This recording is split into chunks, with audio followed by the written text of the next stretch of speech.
Last season, Napoli finished second in Serie A under their then new manager Maurizio Sarri. Since Sarri's appointment, Napoli have scored over 2 goals per game in the league and are generally considered to be playing the most attractive football in Serie A.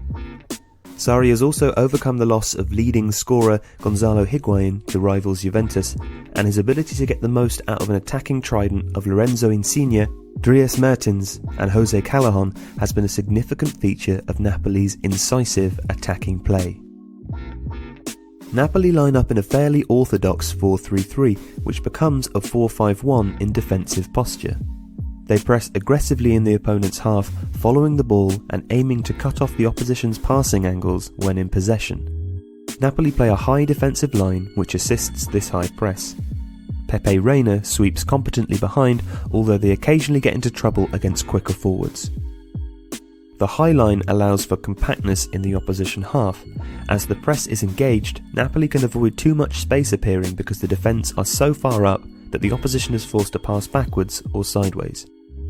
Napoli aim to win possession back quickly, or at the very least force their opposition back or into an error.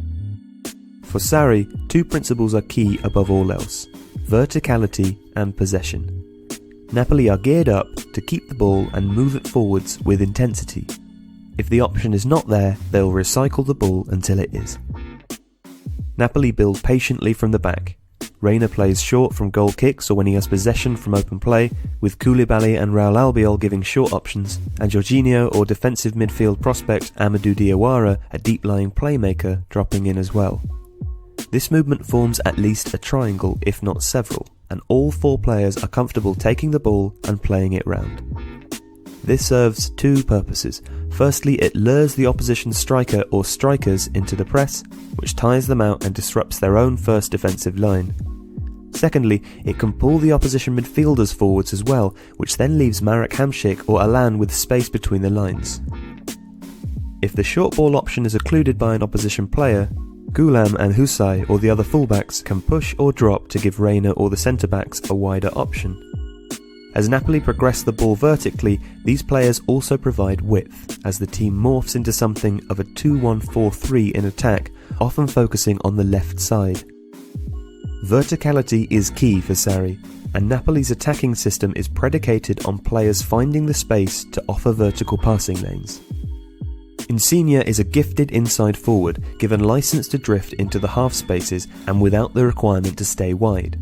Width instead comes from the fullbacks, especially the dynamic Gulam on the left and Jose Callejon, who is a more traditional winger, on the right. Napoli attack preferentially through the half spaces and focus mostly on the left-hand side, where their most technically adept players line up. They focus on retaining possession with quick incisive passes and movement to open up triangular passing lanes. This creates angled vertical passing options, relying on the technical abilities of players to retain possession under pressure, while working the ball around to create overloads between the lines. Insigne, Hamšík and Mertens are the main beneficiaries of this approach and have scored 34 goals between them already this season, with Mertens excelling as an out-and-out striker. Napoli defend with intensity, pressing the ball and disrupting opponents' possession as much as possible. They look to win it back and then attack with verticality, retaining possession with plenty of movement off the ball to retain a multiplicity of passing options.